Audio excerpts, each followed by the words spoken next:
Good morning, everybody. Welcome to our last LinkedIn Live of the season. We'll just give everyone a minute or two to join us.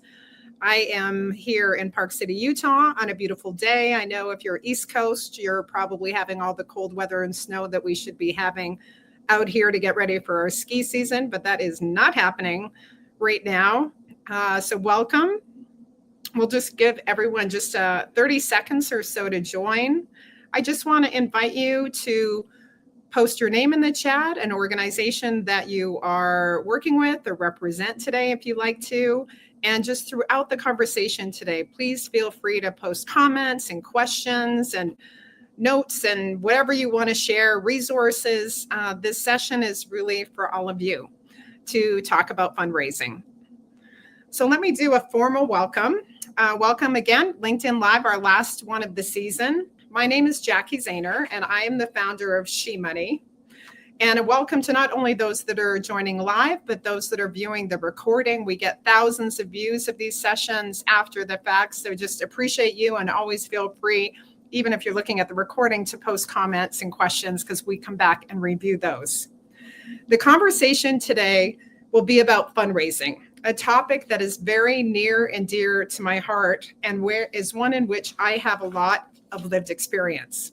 I have been an active fundraiser for 25 years since I first joined my first nonprofit board. It was the National Council for Research on Women back in about year 2000 when I still lived in New York City.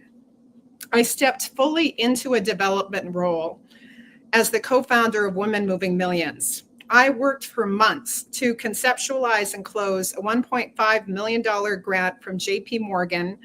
I'm still so grateful for them to this day, that catalyzed Women Moving Millions to go from campaign to community.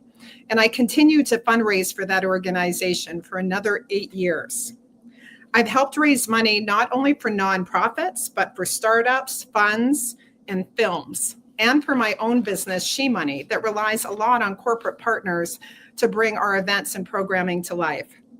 And although fundraising has never been how I have made a living, it's been a core part of how I spend my time and how I live my life. I am a people connector, a money connector, have deep love and respect for those who do it professionally and as a volunteer. And the better we all do this, the more capital that can be unlocked to make this world a better place. There is a saying that I love, where money flows, things grow. So we are all gardeners here today, working on creating a healthy, vibrant world where we can all flourish. And we have so little time to talk about such a huge topic, effective fundraising, and more specifically, year-end fundraising. But we will do our best today and have ongoing conversations. At She Money, we are pondering creating a platform to support fundraisers on a new AI platform called UpLevel. So if that sounds interesting to you, stay tuned. A few quick facts before we get started. There are almost 2 million registered nonprofits in the US alone. And that means it's the job of at least 2 million people to figure out how to resource those organizations. If you added up all the development professionals and volunteer fundraisers, including board members, as it is your job as a board member to help fundraise for the organization, the number would jump to many millions. It is my belief that these roles are, generally speaking, underappreciated, undervalued, under-resourced, and yet so incredibly important and essential. The nonprofit sector is where steps in where the market cannot and the government does not, tackling the most persistent human and environmental challenges. So with that, once again, welcome. And if you're joining, again, please post yourself in the chat. So I cannot think of a better person to be having this conversation about fundraising today than with Kathy LeMay. Kathy is a veteran social change strategist whose fundraising and advising helped mobilize more than $175 million for human rights, equity, and human dignity. Now retired from professional fundraising, she continues to offer strategic support while advancing new passions as co-founder of Jefferson Safe Haven and a board member to Amazon Watch. She has been a friend and philanthropic advisor to me for decades, and we have done many fearless fundraising workshops over the years together. Please welcome Kathy LeMay. Good morning, Kathy. Good morning, Jackie. Good morning. Hey, everyone. Thanks for joining us. We're talking when I'm walking the dogs in the cold, and here we are this morning on LinkedIn Live. So it's great. We are. I'm so happy to be here, and especially in December, which is an enormous fundraising month for so many. Yeah, so I'm excited to talk to you today, and I promised fun, Kathy. So I brought signs. I have a few jokes. It's hard to find fundraising jokes, I will say that, but I have a couple of those in my pocket. Yeah, I'm ready for them. We're ready. We want to bring it today. We want to bring a lot of enthusiasm and lightheartedness and seriousness to very important topics that I know is near and dear to both of our hearts. Yeah. So I hope everyone has already read the LinkedIn newsletter that we published on this topic, in part that has an interview with Kathy and is full of a lot of statistics and insights around the third sector and some of the challenges that we're facing right now. So we won't cover all of that. That's meant to be additional to what we talk about today. We will touch on some of that, obviously. But Kathy, I'd love to start off with many questions, but the first one, so you have been a fundraiser and taught fundraising for a very, very, very long time. Can you just to set context around who you are, why do you feel called into the space originally and are serving in this way so many years later? Yeah, thanks, Jackie. Those are really great questions. And thank you again, everyone, for joining. I'm calling in from Western Massachusetts. I see some Western Mass fundraisers in the call. So, hi, everybody. Really nice to have you here. You know, I have been thinking about this a bit and thinking what really brought me into it and what cemented it. And I think if I distill it down, it's having gone to the Balkans in the middle of the war when I was 23 years old. I think I'd been out of college for about a year and met with women who were living inside of a war zone and was there for a bit of time. And when I left, Jack, I said to the women, what is it that I can do for you when I go home? And the number one thing those women said to me is, we know what we need to do to get through this. And we know how to rebuild, but we can't do it without money. Can you help us? And I came home, met a handful of other people who had also been volunteering. And in a short time, in the 90s, we raised $250,000. And I was hooked at that point when I thought, how do you mobilize resources, particularly for me, and in many cases to women throughout the world who often have to live in unthinkable circumstances? And that was over 30 years ago. And why do I stay? I think I stay because fundraising is one of the hardest jobs out there. And I remember meeting a woman once in tears, and she'd been in the job 6 months. And she said to me, I'm not good at it. I'm not good at it. And I asked her questions about her background, and I looked at her and said, that is actually not true. You've just not been trained yet. Wait till you see how good you're going to be when you get trained. And so I stay to train the people who are underconfident and who, when I look at them, I see the great future fundraisers. Thank you, Kath, for sharing that story. And you and I talk a lot about how people get into these roles. Literally millions of people either a volunteer because they're a board member or because they're in a development role, or any CEO effectively of a nonprofit has to take on to some degree the role of fundraising.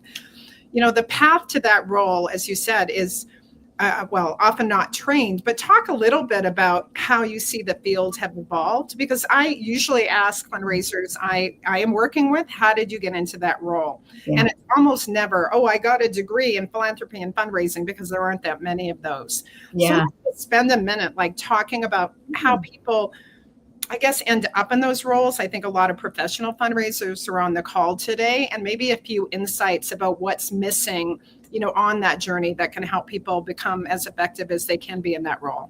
Yeah, that's right. I think so many fundraisers, and I've worked with thousands and thousands throughout the world, have said, I feel like I'm an accidental fundraiser. it just kind of happened because when we realized we didn't have the resources we need for a mission I was passionate about, I said, I mean, I'll do it. I can try. And the willingness to just step up. I think what the second piece that draws people into fundraising is building relationships, is the chance to connect with other people with like-minded values and build a bridge between a great donor and a great mission. I think a lot of people are drawn to it for that. And, you know, interestingly, it's almost impossible to get trained in. It's virtually right. And what most people do is say, it's boots on the ground. I got trained on the job. I had a good mentor. I went to donor meetings with somebody who was really good at it, and I learned from them. But if you ask people what was great about it, what did you learn, you realize how little time we have to actually reflect on what skills do you need to be effective at this. And a good portion of people, including many board members, will say, I'll do anything for this group except fundraise. Please don't make me fundraise. So it's both a necessary engine for mission fulfillment, and some people want to move toward it, but they need to be trained, and other people want to retreat as fast as they can. Yeah. And I invite anyone who's listening to post in the chat what you think are, especially if you're a development professionals, the qualities of a really great fundraiser. But I agree, Kathy, in many roles, I'm like, please, anything but I kind of flip the narrative on that. What a joy and a privilege it is to invite people to commit resources, because we know what brings us happiness, joy, meaning in our life is making a difference, right? And not just using money for our own personal pleasure. But it's interesting that there is such a aversion to that. And I think, you know, that's something, even talking about it, I know I've been many of your trainings, is disarming. Even just acknowledging that when you're talking about money, and I know that's all the work we do at She Money, that's very activating for a lot of people. And well, you know, it's reminded me, Jack, there was I trained a board once, and before we got started, the woman raised her hand and said, can I just start by saying one thing, Kath? And I went, yeah. She said, I can't believe what you do for a living is ask people for money. I can't. And I looked at her and said, I can't believe what you think I do for a living is ask people for money. I said, it is 1% of 100% set of conversations. There is one moment where I say, when we next meet, would you be interested in having a conversation about a possible philanthropic gift, but only if that time is right for you? That's it. And then the next time they go, yeah, what were you guys thinking? And then I start to put some numbers and say, these are what some other donors have considered. But I think we get hung up on, I can't do the ask, therefore I can't be part of fundraising. And it is the smallest portion of the full relationship. But also the most important portion. I wouldn't say the most important, but an essential portion. You know, you don't close any gifts you don't ask for in general, unless you're Wilt Mackenzie Scott, and maybe you didn't ask for those, but we're going to talk about that later. So let's jump into, Kathy, what does it really mean in your point of view to do great fundraising? How would you even sort of tackle that question? Yeah, I would say there's a handful of tenets that for me really were the foundational pieces of my fundraising, and where I see other really, really great fundraisers. And number one, and it seems antithetical, but I can't say it enough. If you want to raise more money, slow down. You need to slow down. You need to take 2 hours one afternoon, no devices on, go into the database and say, wait a minute, that person who just sent us a $5,000 check, how long have they been giving? When did they come? Does anyone know how they first got brought here and why they gave? And do I know why they keep giving? And what's their cumulative giving? And what kind of impact have they had with us since they've been here? Slow it all down. We go at a pace that ends up being transactional for people. So a lot of donors pull back. Bank of America did a study of high net worth families and individuals and said, what's the number one reason you stop giving to a nonprofit organization you've been supporting? 62% said, I no longer feel connected to the mission. I just feel like an ATM. And we forget to slow down. So great fundraising is slowing down. It's doing the fundamentals. the outreach, the education, the engagement, the touch points, and it's seeing it for the long view. If you're just constantly thinking, I got to close that gift, I got to close it now, we got to get that money, we need that, your cart before the horse. What's the long view relationship you want with this person? Imagine they're giving 10 years from now. What have they helped you do in that 10 years? Those fundamentals, I think, are, Jack, for me and many people I've worked with, not just great fundraising, but really essential fundraising leadership. And what can sometimes be missing is get the numbers, get the money, close the gifts, and there's no time to bring your leadership to that thinking. Yeah, and I've been a donor. You and I talk about this a lot, to literally hundreds of organizations over the years. And it is interesting to me and disturbing in some ways how few times someone has done exactly what you're talking about, and how much I notice when that happens. And I want to think it's a time issue. I mean, people are busy. I tend to write, I would say, not necessarily the hugest checks, but all meaningful ones to an organization. And even so, it's rare that I feel that point of connections. And what I hear is, I don't want to bother you, or I think if I maybe do too much, then you're going to say, shut that off. But there's such a balance between staying connected and being overwhelming, maybe. But talk a little bit about the time management, because most organizations understand their own fundraising flow, but need small gifts and that keep coming in, that you might not be connected to the individuals, and of course made all the way up to major gifts and planned gifts. So talk a little bit about, from your perspective, it's again big topic that would take hours to unpack, but just a few insights around this issue of how do you know what to prioritize in a given day, and that balance between smaller gifts and going after the very big ones. Yeah, it's such a good question. And how you spend your time as a fundraiser is directly related to the output you're going to achieve. Mm-hmm. And so out of the gate, you should be making a time chart, a time pie chart, and map how you spend your time. And if 60% of that pie chart does not include or lead with connecting with donors, you will not raise the money you need to raise. Hands down. It would be like a salesperson going, I have to go, I think now sell all these copiers. Oh, I did a lot of background work, research. I sent out newsletters. I haven't met with anyone to make a sale. And I haven't had a conversation to see if anyone needs a copier. But look how I've spent my time. There's such a parallel there. So how you spend your time is, so say, Jack, you made a donation to me, and I'm thinking, I don't want to bother Jackie, but I want to reach out and say, I don't want to bother you. Is it all right that I'm making this appreciation call? Or would you prefer not to hear via phone? And would you like, and you'll tell me, you'll always tell me.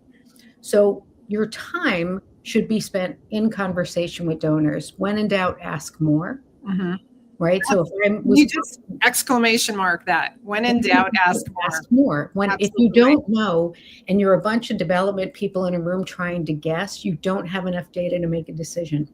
And so I will be closing a gift and say to someone, moving forward, how do you want to hear from me to be updated about your gift? I want to do it in a way that works for you, because people who say, please don't email me. I never check my email. I'll miss it. Meanwhile, a fundraiser doesn't know that, and they're spending hours and hours and hours writing this perfect email, and what the person really wants is a phone call. So our time can get sharper and clearer, and you can spend it smarter if you go to the very people you're working with and saying, how do you want to connect with me on all of this? So don't build a development program without talking with donors.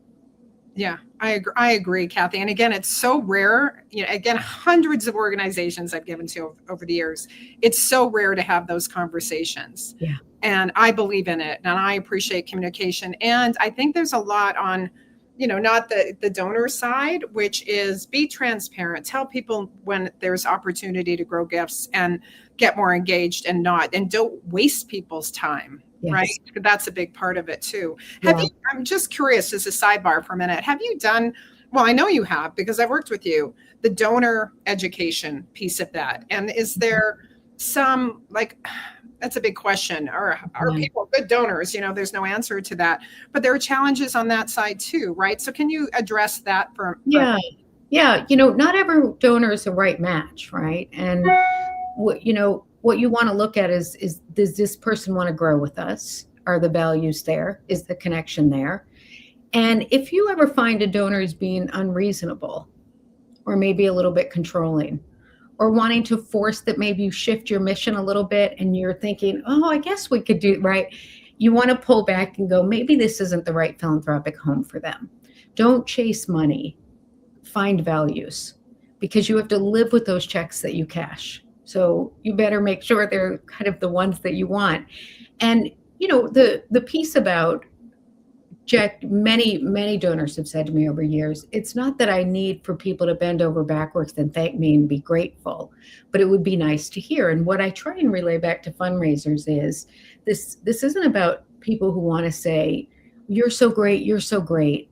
What I think you have told me you're looking for, and I think any one of us who ever has written a check is connection. Is to know that our gift made a difference. And I invite every fundraiser, no matter what check size you write, to say, which groups have you stayed with and why? And which people, whether you gave them $25 a month, a one-time gift, and you haven't done it again, why did you leave? And I'm telling you, no matter how many zeros are on a check, we are really all looking for connection and knowing we're making a difference and knowing our gift mattered. And if you never hear from a group until it's time to ask again, most of us are going to pull back.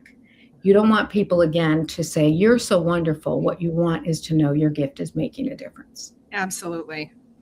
So Kath, let's dig into this messaging a little bit. You already hinted around this. It's about the mission. It's about making a difference. It's not about, stroking ego.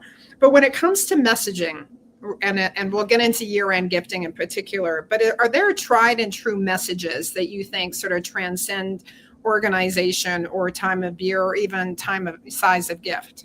Yeah. So not really, right? So we often want, what's the one thing that's going to get people's attention?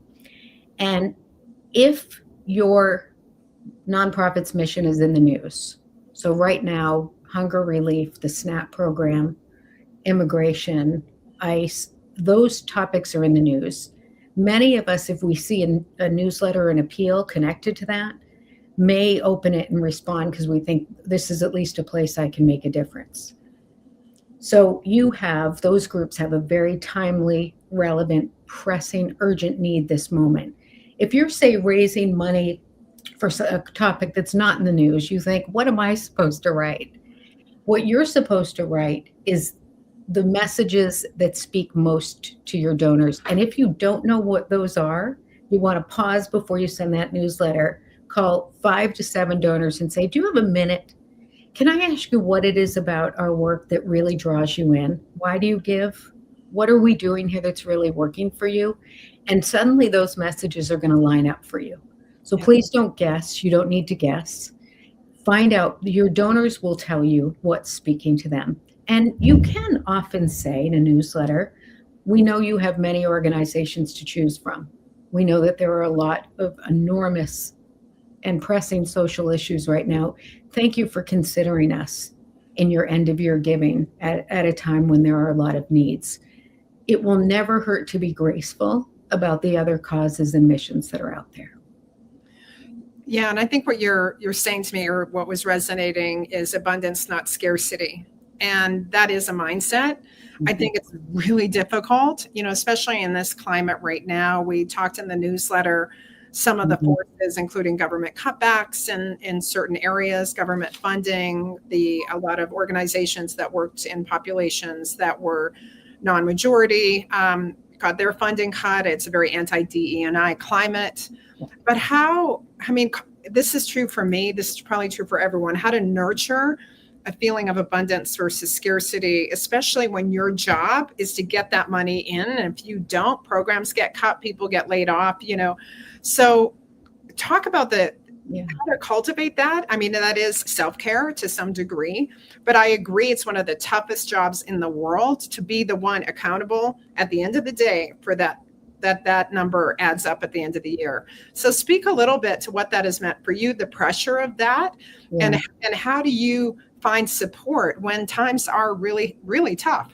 Yeah. Oh my goodness. This is such an important one because burnout comes with it, anxiety, stress, that feeling of, if I don't raise that, are people going to lose their jobs? If I don't raise it, is a program that needed to grow going to get cut back? And I spent probably 2 solid decades taking that in and putting the weight of the world on my shoulders.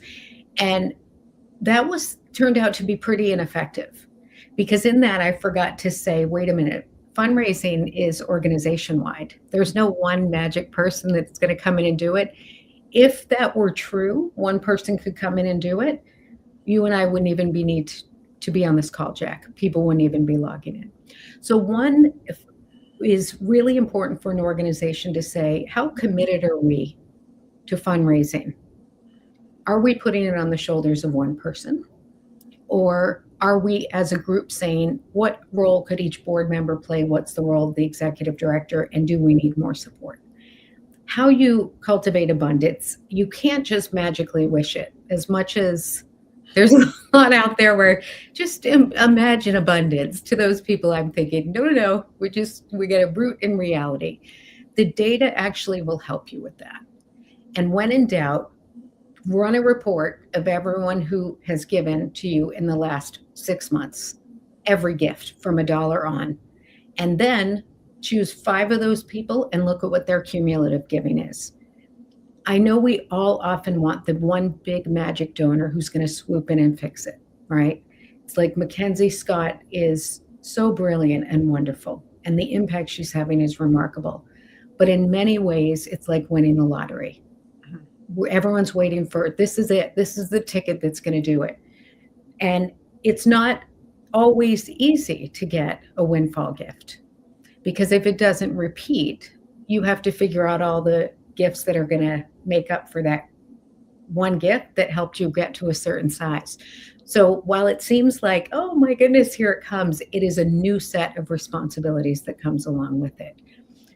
When you're feeling we don't have enough, pull back, pause, and start looking at the donors who give to you and say, holy cats, look how much people have given to us in the last 3 years. We're doing way better than I thought. I think I need to break open some conversations with people and say, hey, you've given so much over 3 years. When we next meet, could we talk about the possibility of a 3-year pledge? And I want to share what that would do for us on this end. So the data can actually help your logic brain kick in and turn off your amygdala that is terrified. Yeah. Well, thank you. And it's so much showing up for me is how I behave as a donor and why I've stopped giving. And I encourage everyone, please post questions in the chat. This is for you. So if you have some, and we have some questions or books, and we will come to that and do a resource call out at the end. That being said, if you are on the call and there's a favorite fundraising book or podcast or nonprofit related something, please feel free to post it in the chat and we'll gather those all up. But so let's talk about December. We're in December, and I know a lot of folks are going, holy cats, as you like to say. Mm-hmm. I haven't made budget. I'm behind, or how do I just capture momentum that is often associated with year-end giving, because people are waking up and saying, wow, I love charitable deductions. That's always helps. Mm-hmm. Or people just push it to year-end. Maybe they've lacked connections. So give us a few very brass tacks kind of strategies to think about around year-end giving. Yeah. So there's 3 weeks left, right? We have 21 days. And the first thing I'm going to invite you to do is just take a deep breath. Just whew. All of us have had 12 months to fundraise. These are our final 21 days. You don't have to do every single thing you wish you'd gotten to in 2025 in the last 21 days. You need to do 2 or 3 things really well. And any strategies you didn't quite have a chance to employ, say, you know what, that's going to be Q1 or Q2 in 2026. I'm just going to breathe and let that one go. And what you really want to do is look and say, what are the messages we're sending out to folks? And ask yourself if you'd respond to that message. And one of the ways you can do it, and I kind of coined it the other day in my brain, is forensic fundraising. So every single one of us on this call, and all of you great people watching afterwards, your email inbox is about to get filled to the brim with asks. Here they all come. Instead of just going delete, delete, delete, or oh, I'll give to them, this is where great fundraising comes in. Pull back, take an hour or two, and read them. And the ones you go, oh, add to trash, holy, what was that? Before you add it to trash, why? Why'd you toss it? Why did it make you go, oh? You're going to find it. One you're going to see is people going, we're 70% of our budget, get us 30% more. A donor years ago said to me once, sometimes I feel like nonprofits want me to fund their budget and not help them fulfill mission. None of us want to feel that way. So you'll see those aren't great unless it's a specific campaign to get X amount of money to someone. But for operations, it's a no. I want you to then spend time on the newsletters that stop you in your tracks and go, oh, this is really, really good. And ask yourself why it's good and say, could I take an approach like that one? What worked about that? I'm going to tell you a couple that you'll see that I think might jump out at you. When someone says 2025 has been exceptional in many ways, you've helped us to accomplish these things. Just wait till you see what we have in store for 2026. Make a gift today to catapult us forward into the future in 2026. Thank you so much, and I will see you in the new year. That sense of belonging and moving into the future, when right now a lot of people are feeling a little overwhelmed by the present, create an invitation to go into the future. You'll really like those that you see. A lot of dread, at some point, people can't take it anymore. Psychologically, we're not designed to be able to take in that much dread. People will pull back. You don't have to give any false hope, but please consider like what, not your stress, but what's the hope for the future. Yeah, and I see, I've been, since we had our prep call, I've been thinking about that, especially Giving Tuesday and into December. Holy cats, as you say, I've received so many messages. It's overwhelming. And that's the time of year where you're doing everything else. And I see a lot of fear-based, and the question is, does that work? Messaging, especially now, because we are in such a polarized, almost every issue feels like polarization. And I use the word affordability, right, in the news right now. Suddenly we can't talk about affordability without it feeling political.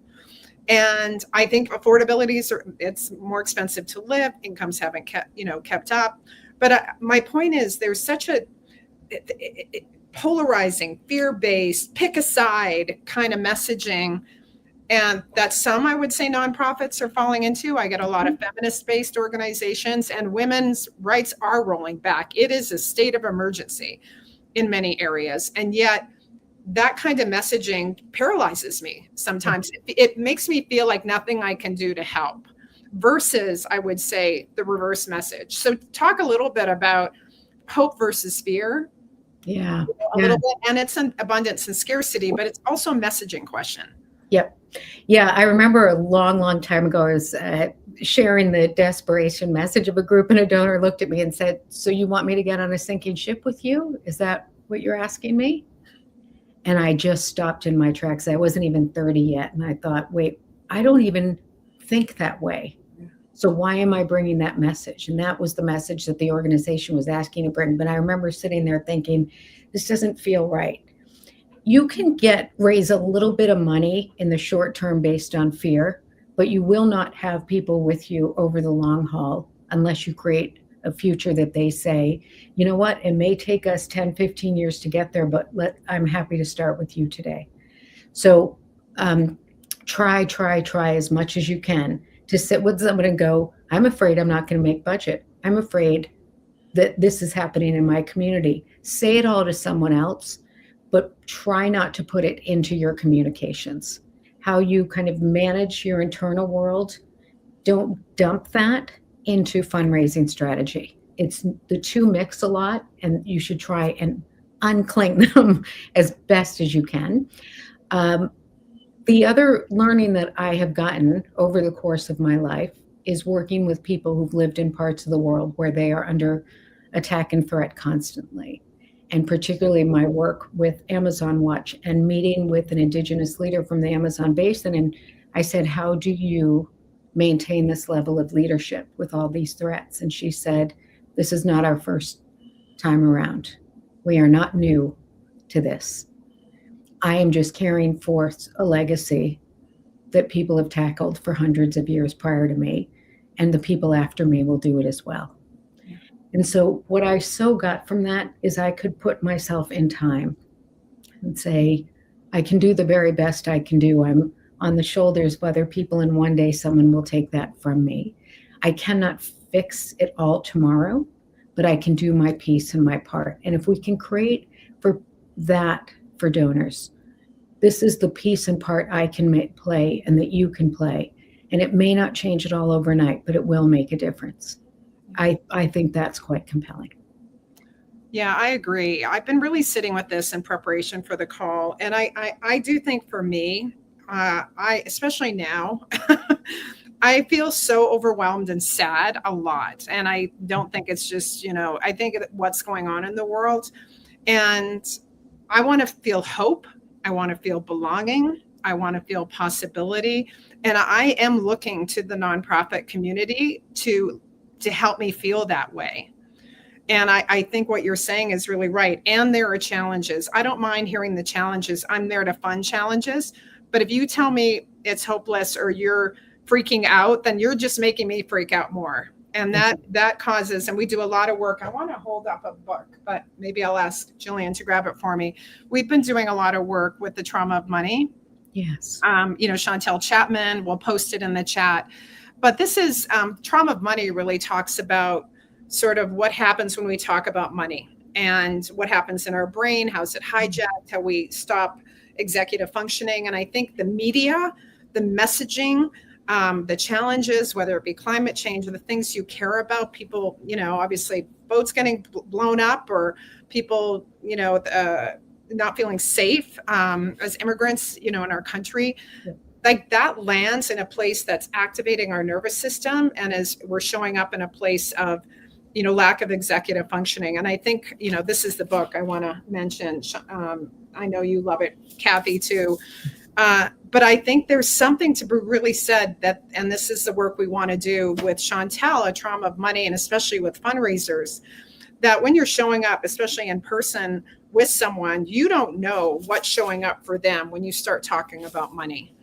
And I think that connection and recognizing some of the challenges that people might have, it might be tied to their own stories of how they can make a gift or how they have ability to or not, or what the expectations are of a gift they could make or not.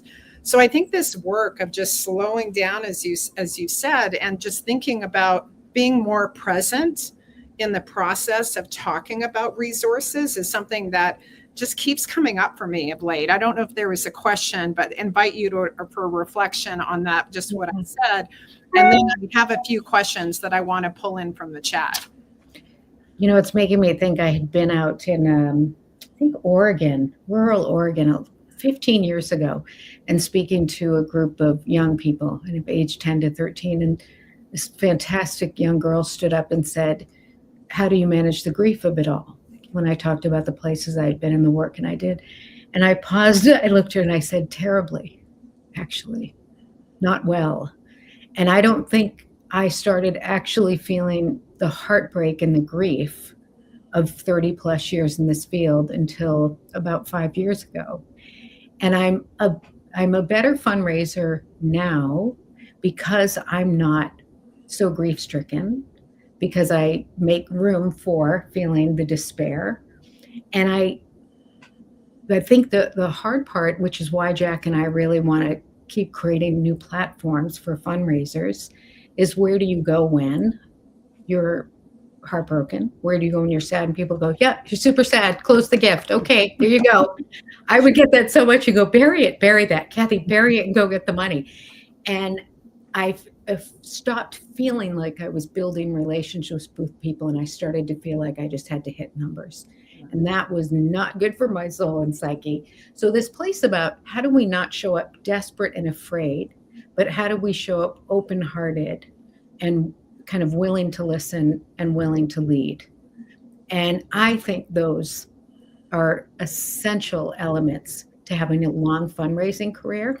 And there is a woeful lack of training available, I think, to people who would benefit from that and love it. Yeah. Well, thank you for that. So there are a couple questions I just want to address. Sarah asked this question. I think we talked about this a little bit, Kath, but for a small nonprofit, how do we balance the need to do personal outreach, phone cards with the need? I love cards, by the way. Yeah. Just for the record, phone call, like a little note. And Madison, who's sitting here with me, she gets, and I'm building my new little typewriter. She has a typewriter and she has cute paper and she like hand types notes and with little saying poem, and I like frame them. I mean, that is so meaningful. I'm not anyone to steal your party over there, Madison, but I love notes. But sorry, I sidebarred on that one. So how do you balance the personal outreach with the need to reach all supporters with limited staff? Is there a best practice recommended division of time that should be allocated to each type of outreach? Yeah. So one is, if you had such a good question, and thank you for asked it. If you find yourself chasing the 8 ball in terms of donor outreach, you can already know you're not doing as much as you probably want to be doing. That's already the indicator.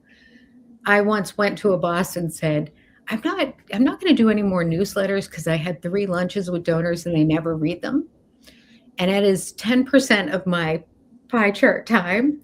And that 10% could be calling donors. So I'm not doing them anymore. And she goes, who's going to do them? And I went, oh, I don't know. I'm not the executive director. You're going to have to figure that out. And I took that 10% and I put it, and then I kept widening. And then more checks came in and she went, I'm never putting anything on your plate again that doesn't raise money. Just keep doing what you're doing. So being really disciplined with your time and saying to people, I'm actually not going to that meeting. Thanks so much for the invite. I'm calling donors in that hour. Everything you can do to go off my plate, off my plate, off my plate. I'm going to pick up the phone now and call donors, and watch how your organization suddenly starts getting behind you more when additional checks come in because you made those calls. So the leadership part of fundraising leadership is looking at other people and saying, this is how I have to spend my time based on how maybe someone spent it before me. Yeah. Thank you, Kath. And this translates, I think, a little bit into a question. Kim McGuire, love you. Kim is on the call today. She's very active in the community, an active board member. We just walked and talked about this very topic.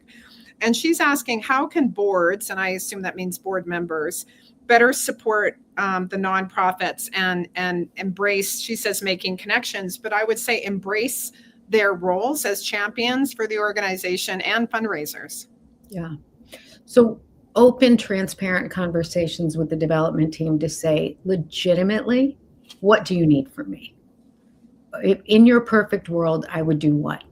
So the board that I'm on, there's going to be these events. Can you come to them and speak about your own pledge and why this pledge and your own commitment, and invite other people at the table to say, if you'd be interested in joining me, you can do so now, or you can find me after. That's board leadership, and we need you to do more of that, Kath. Open conversations. Oftentimes, development people spend so much time creating materials for board members in the hopes that will catalyze fundraising, and I've virtually never seen that work ever. Or I've seen board members who say, I made my calls, but I called 3 working people at 1:00 on Wednesday, knowing they wouldn't be home because I didn't want them to pick up. And then I just told the development team that I called them. Not useful. If the development team goes, well, I need 3 names, people are going to gloss over and go, 3 names of whom? Like what, my dentist? What? I don't even know what you're talking about. You have to get in there with each other and say, what's going to build more relationships and help advance our mission, and what's my best right role? You all may have to design that with your board, because for the most part, the sector hasn't created that yet. So if it doesn't exist and your organization needs it, co-create it with board members. If board members refuse to participate, stop spending so much time on them. stop spending so much time on them. It's not a good use of your time. Yeah, I think about this a lot, and I'm on a lot of advisory boards now, but I've gotten off a lot of nonprofit boards mainly because I needed a fundraising break, because I personally feel a huge commitment to fundraise if I'm a board member. And when you think about it, if you serve on the board, you're giving your time. And I think my time is as valuable or not more valuable than money. So they're the ones that know your organization's mission. They're committing their time. So they're clearly passionate about it. So there are your champions. And I think you and I have done some of this, do board raising training, how to bring out the fearless fundraiser in your board member. Remember, you're not asking money for yourself. You're asking it for something that you're already giving your time and money to. And I think this gets into some of this work about people's uncomfortableness around or discomfort around money. But I also think, too, a strategy that I've seen and used, and I'm very comfortable asking folks for money and letting them know if there's alignment, I'm not taking it personally. This is why I care, but is to go with your development professional and have that meeting where you can talk about why the organization means so much to you, why you think they have impact, and then, forge that connection if that is too personal for you to actually ask for the gift, because as we know, you have to ask. Or you should ask. So any other thoughts on sort of the board raising or how to leverage the volunteer people that really know your organization into roles? And then I've got a couple other questions for you. The storytelling piece is one of the most central parts.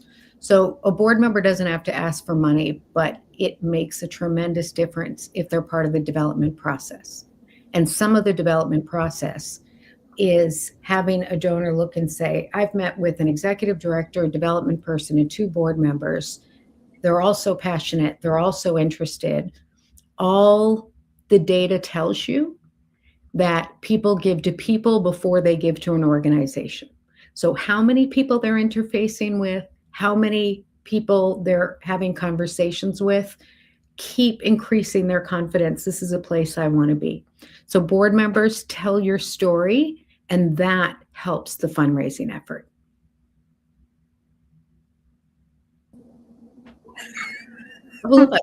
I got too excited. I hit a button. It happens. It's such good information. She just hangs up on me. I love it. I can't do it. I was like, holy sheepadoodle.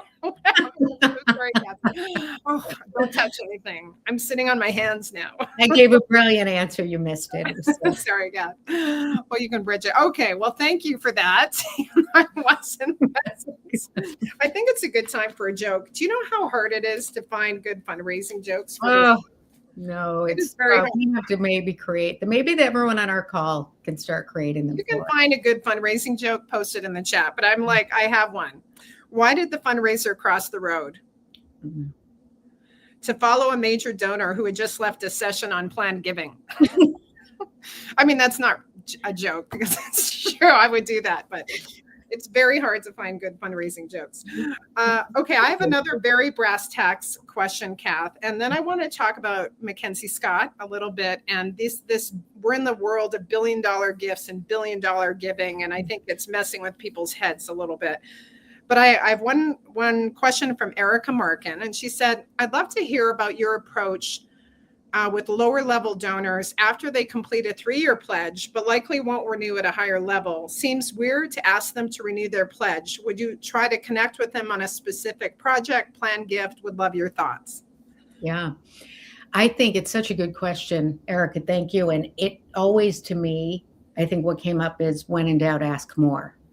And so I would want to stay with them. Hey, you've been giving to us for 3 years now, and you gave this amount, and these are some of the changes that have happened in the organization since you've been here. How has that been for you? And let them talk at you. You ask one question of someone, they can easily go on for 10 or 15 minutes. And what you are doing is getting the most helpful information to have you figure out, is there a future here with them? Is there another, right? And sometimes I've seen people talk themselves into another pledge and I haven't even spoken. And a woman once looked at me and go, yes, I will do it. And I said, what's that? What are you going to do now? I didn't even ask. And she just did another pledge. So we often have, what do I do now with this person? The answer is go to them and say, what are you thinking about your future here? Do you want to stay with us in this organization as a supporter and a donor? Are there other groups you're interested in? We'd love to have you. And here's how some of that support could look out. But before that, I want to hear what's on your mind about it. We don't often know if someone wants a future with us, and we kind of can then put an awkward or clumsy ask in front of them. And then we think, oh, I didn't have the right ask. And really, we just didn't have enough information. Yeah. Yeah, and I think I've been thinking about that too, because I'm circling back into the film world because I had done a lot when I was on the board of the Sundance Institute. I had a 10-year window, and especially when I was in leadership at Women Moving Millions, did tons of work around storytelling and supporting social issue documentaries and all of the ecosystem around that research on women in film and representation. And then I just left kind of my leadership role at Sundance and kind of moved into a different space. And it was interesting how, first of all, how I just stopped giving and no one called me to say, hey, is it something we did? I'm just curious, and I almost never got those phone calls. For one, I might've gotten an email, but never just an invitation for a conversation. But also circling back now, like I just pivoted into, and I felt like I gave so much energy and tried to catalyze so much energy, and it was just a different time. And if anyone would have asked me, I would have told them that, and also just been saying, hey, well, thank you for the work you did with us. And if I can be of support, or if there's a time where you'd like to revisit the conversation, please let us know, with a lot of gratitude. And again, I'm saying that to share as a donor who's given to hundreds and millions, how rare those conversations are. So it's just double clicking.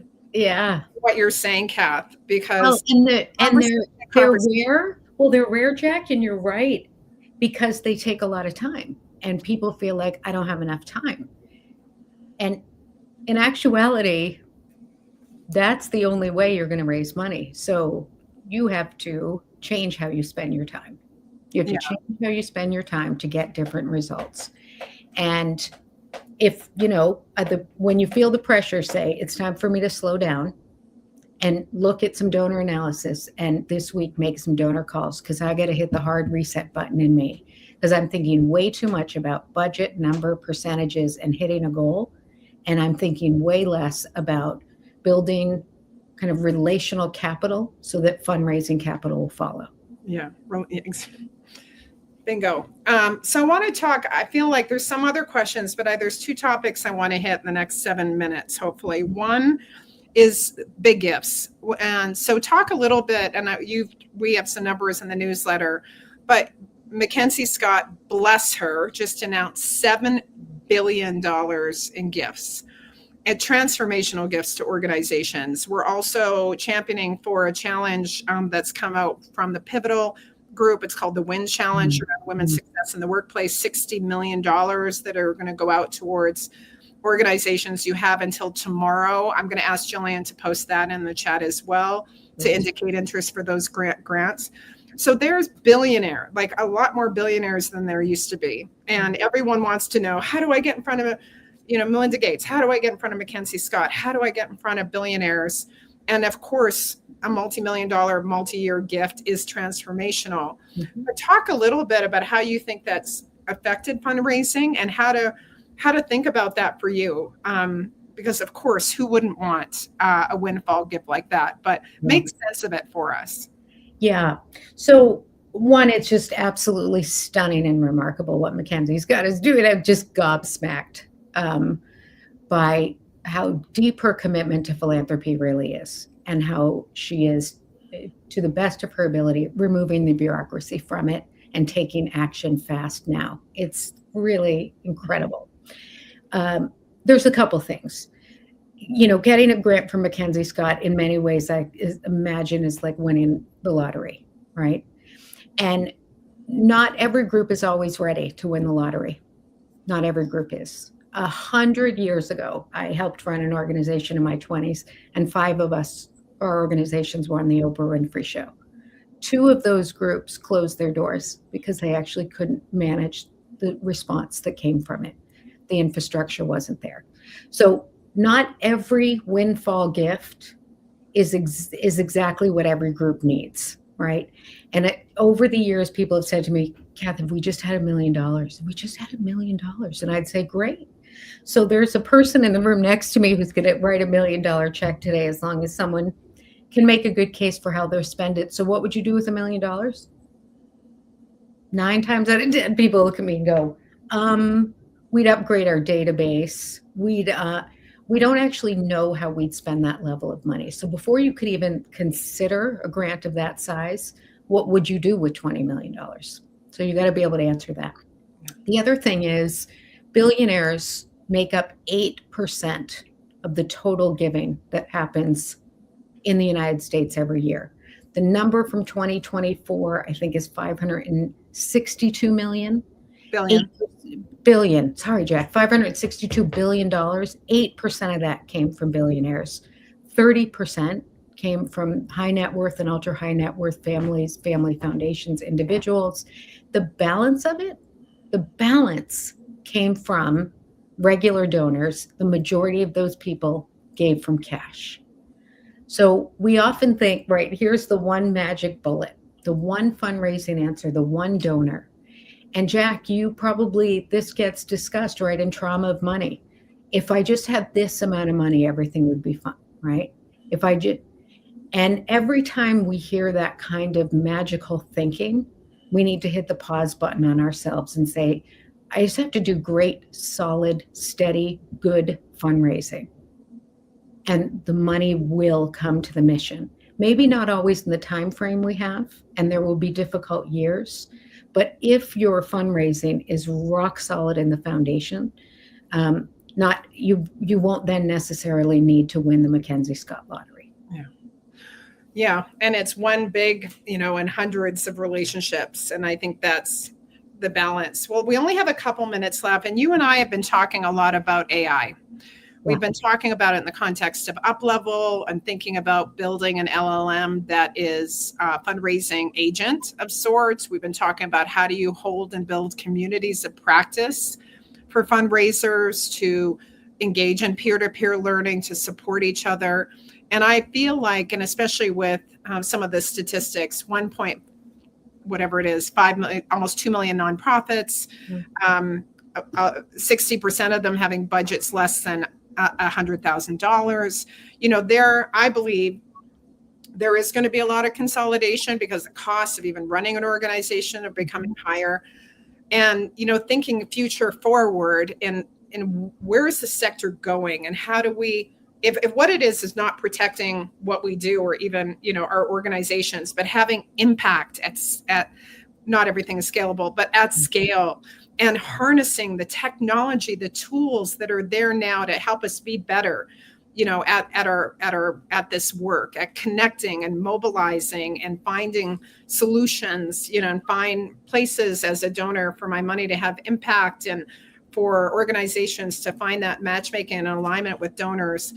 This is a big question at the end of an hour, but just speak a little bit about how you think future forward with the sector, and what do you think is needed? Yeah. So, AI is here, and I think many nonprofits are curious about it, but unclear about how it can play out in their organization, and think, well, what does it have to do with program work? And aren't I supposed to personalize donor outreach? Why would I want AI to write that for me? And certainly AI can't write physically on a card, right, that you might send to a donor with photos of something. So one, I think what's in front of all of us as fundraisers right now is how do we get access to the best information, boots on the ground, advice we need to be successful in our fundraising career today, and how do we do that in an affordable way? And I think that's where a fundraising AI could be that, because you shouldn't have to have $10,000 to spend on a consultant to be able to raise some breakthrough gifts. You just shouldn't. You should be able to log in and get a Jacki and Kathy at your fingertips and say, wait, that was it. That was the one piece of information I needed as I reconnect with this donor in this way. This, I think we want this to be available to fundraisers. The future is, how do we use AI to equip your skill and increase your core capacity to be successful in your fundraising leadership versus write your next newsletter. This is about you and investing in your professional development. And that's what I see as the future of great fundraising AI.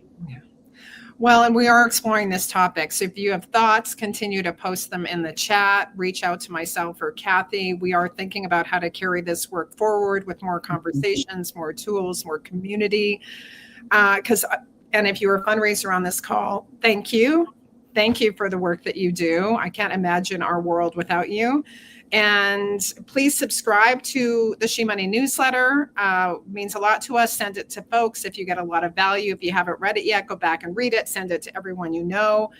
And I just want to thank, and we have a community online on Mighty Networks as well that you can join. So lots of way to connect at shemoney.com. Kathy, forever, thank you. Thank you for being just so wise and thoughtful and present, and your wisdom is always a blessing, and I appreciate it so much. And for everyone, thank you for joining us. Thank you for listening in, and happy holidays. And wishing you all the best. We'll see you in another LinkedIn Live in 2026. I can't believe I'm saying that. Happy holidays. Thank you, Kath. Be well, everyone. Thanks, Jack.